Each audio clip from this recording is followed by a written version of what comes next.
I'm the Rules Girl, and this is Jurassic Park Danger, an adventure strategy game for 2 to 5 players. In Jurassic Park Danger, one player controls the dinosaurs of Jurassic Park, while the others are hapless humans. Humans must use their movement and special abilities to navigate the jungles, activate locations, attain their personal goals, and ultimately escape Isla Nublar, while avoiding the dangerous dinosaurs. The goal of the game is to win, and only one team can. The humans win by getting a specific number of characters to the helicopter to escape. The dinosaur player wins by eliminating 3 characters. Players start the game with hands of cards for movement and special actions, player mats to keep track of their goals and abilities, and character movers or dinosaurs to move around the island. Each round follows this structure. 1. The dinosaur player selects a card. 2. Human players select cards. 3. The dinosaur player moves and takes 1 dinosaur action. And 4. Human players move and take free actions. To start, the dinosaur player selects a card and plays it face down onto their mat. Next, the human players each do the same thing. Next, the dinosaur player reveals their card and resolves their move. They may resolve their moves in any order, but can never move the same dinosaur twice in one round. Dinosaurs and humans have 3 types of moves: run, climb, and sneak.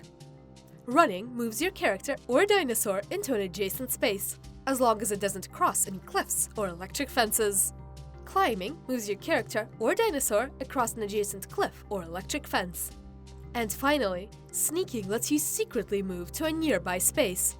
If you sneak, turn your mover onto its side and at the start of your next turn, reveal your mover in the same or an adjacent space. No dinosaurs can occupy the same space, but if a dinosaur ends up on the same space as a non-sneaking human, it attacks. When the dinosaur player attacks, they take 1 random card from the human player's hand and place it into their burn pile, permanently removing it from the game.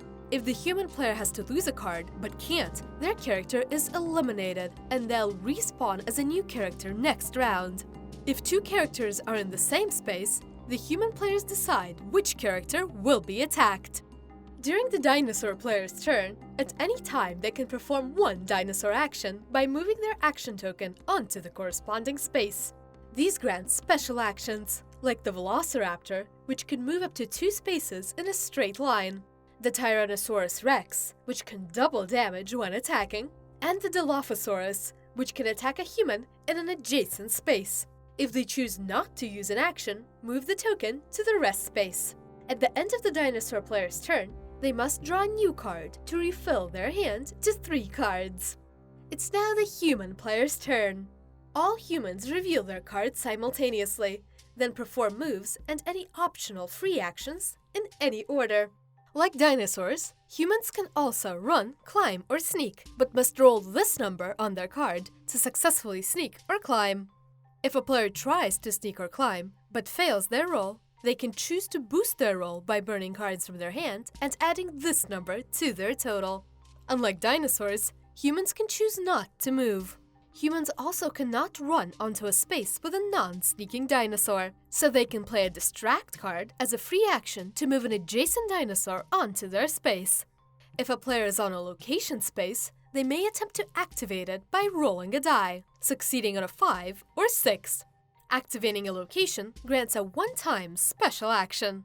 The maintenance shed allows the player to choose to activate the electric fences, which stops both dinosaurs and humans from moving through fences.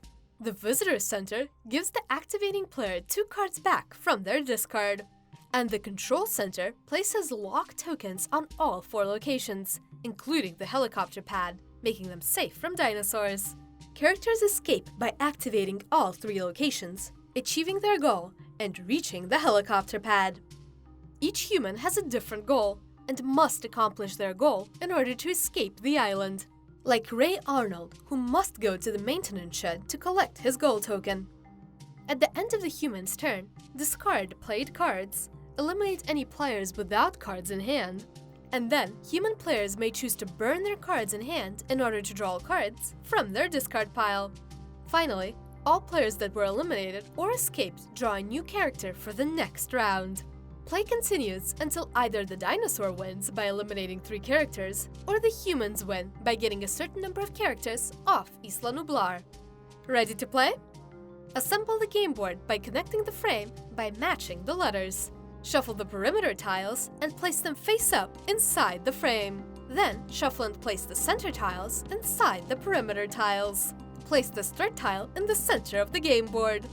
Place the die, lock, fence, helicopter, and gold tokens next to the game board. Place the maintenance shed, control center, and visitor center tokens, gray side up, onto the corresponding tiles. Give each human player their character mat, mover, gold token, and cards. Give the dinosaur player the dinosaur mat, card, and action token. Shuffle these cards and draw 3. Place the action token on the rest area. Place each dinosaur onto the corresponding spaces on the game board. You're now ready to start the first round. If you like Jurassic Park Danger, you might also like Scotland Yard, another strategy game of sneaking and hidden movement from Ravensburger. If you enjoyed this video, consider liking it or subscribing to the Dice Tower for rules explanations, reviews, and more.